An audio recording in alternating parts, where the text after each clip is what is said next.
और अब देखिए धीरे धीरे जो है अब रुझान सामने आते हुए नजर आ रहे हैं और अब जैसे जैसे रुझान सामने आते हुए नजर आएंगे उससे अब ये पता लग पाएगा कि कौन सी पार्टी लीड लेती हुई नजर आ रही है, कौन सी पिछड़ती हुई नजर आ रही है। अभी फिलहाल सबसे बड़ी खबर जो बीजेपी के लिए है वो बीजेपी के पक्ष में ही है कि 5 सीटों पर लीड लेती हुई नजर आ रही है। 70 विधानसभा सीटों में से 8 सीटों के रुझान सामने आ चुके हैं, 2 पर आम आदमी पार्टी है और 1 पर कांग्रेस है। और ऐसे में अब धीरे धीरे जैसे जैसे रुझान सामने आ रहे हैं, क्योंकि कांटे की टक्कर इस बार के विधानसभा चुनाव को देखा जा रहा था कि आम आदमी पार्टी और बीजेपी के साथ साथ कांग्रेस पार्टी ने भी पूरी ताकत झोंक दी थी कि किसी भी तरीके से इस बार दिल्ली में अपने अस्तित्व को बचाए रखने के लिए जितना भी दम लगाना पड़े वो दम हम लगाएंगे, और वो होता हुआ भी नजर आया। भले ही जो शीर्ष नेतृत्व है कांग्रेस पार्टी का वो देरी से उतरा चुनावी मैदान में, लेकिन उससे पहले, क्योंकि सबसे पहले आपको याद होगा कि कांग्रेस पार्टी ने ही पहली सूची उम्मीदवारों की जारी की थी। वो इसलिए हाथ से ताकि उम्मीदवारों को भी समय पुख्ता मिल सके, ताकि वो अपनी तैयारियां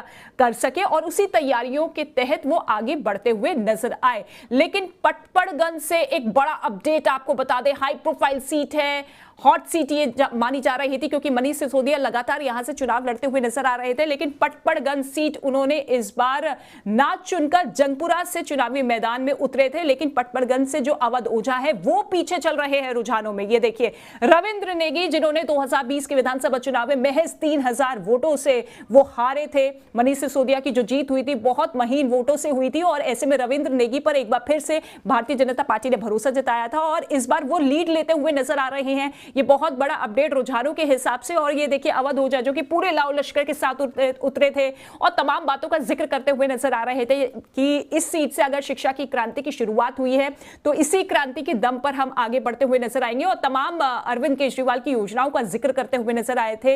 हालांकि जब वो पार्टी में शामिल हो रहे थे तो उससे पहले कयास बहुत सारे लगाए जा रहे थे कि वो बीजेपी में शामिल हो सकते हैं, कांग्रेस में शामिल हो सकते हैं या फिर किसी और पार्टी का दामन थाम सकते हैं, लेकिन एंड वक्त तक वो सभी को बरगलाते हुए नजर आए। लेकिन एंड टाइम पर आम आदमी पार्टी में शामिल हुए, टिकट उन्हें हाई प्रोफाइल सीट से दिया गया। हालांकि जब उनसे ये सवाल पूछा गया कि यही सीट आपने क्यों चूज की, तो उन्होंने कहा कि देखिए ये सीट मैंने खुद मांगी है क्योंकि मैं एक प्रोफेसर हूं, एक टीचर रहा हूं, बच्चों को पढ़ाता हूं और इसी सीट से मनीष सिसोदिया ने शिक्षा के क्षेत्र में जो बड़े बड़े काम किए हैं, क्योंकि बड़े बड़े स्कूल्स वहां पर डेवलप किए गए। हालांकि जब लोगों से बात की गई, उन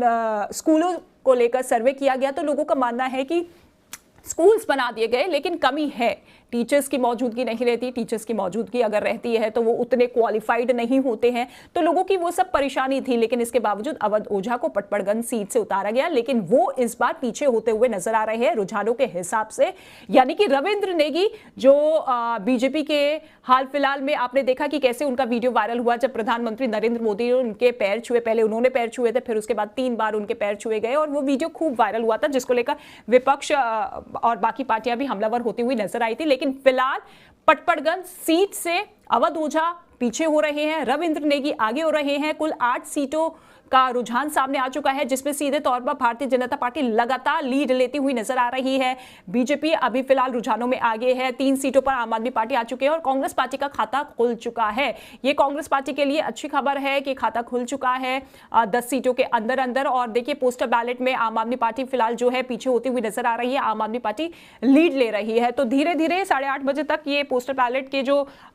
वोट है उनकी गिनती शुरू होगी और उसके बाद फिर धीरे धीरे रुझान एक एक कर सामने आते हुए नजर आएंगे। बहुत सारी ऐसी सीट्स है जो कि हाई प्रोफाइल सीट्स है जहां पर साख की लड़ाई है, कांटे की टक्कर है। सभी पार्टियों के दिग्गज नेताओं की किस्मत दांव पर लगी हुई है, चाहे नई दिल्ली विधानसभा सीट की बात कर लीजिए, आप कालकाजी विधानसभा सीट की बात कर लीजिए, ग्रेटर कैलाश की बात कर लीजिए, या फिर आप पटपड़गंज विधानसभा सीट की बात कर लीजिए जहां से अवध ओझा अभी फिलहाल पीछे होते हुए नजर आ रहे हैं। तो कुल 11 सीटों का रुझान सामने आ चुका है जिसमें आप देखिए बीजेपी लगातार लीड लेती हुई नजर आ रही है, 6 सीटों पर लीड ले रही है बीजेपी और इसके साथ ही आम आदमी पार्टी जो है 4 सीटों पर इस वक्त नजर आ रही है। कांग्रेस का खाता खुल चुका है, लेकिन फिलहाल जो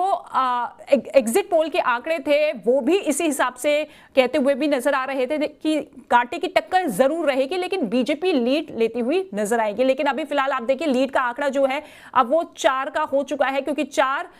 सीट जो है उनका रुझान जो है आम आदमी पार्टी के पक्ष में जा रहा है और 8 सीटों पर बीजेपी लीड ले रही है। लेकिन इसके साथ ही अब दिग्गज नेताओं की सीटों के रुझान भी अब आना शुरू हो जाएंगे जिसमें ये साफ होता हुआ दिखाई देगा कि कैसे जो पूरी ताकत पूरी पार्टी ने झोंक दी थी, क्या उसी दम पर, उसी ताकत के साथ जनता उन पर विश्वास जताती हुई नजर आएगी? क्योंकि कई मुद्दे इस बार हर एक राजनीतिक पार्टी की तरफ से उतारे गए थे। देखिए, चुनाव प्रचार के वक्त जब एक दूसरे पर आरोप प्रत्यारोप किया जा रहा था तो सीधे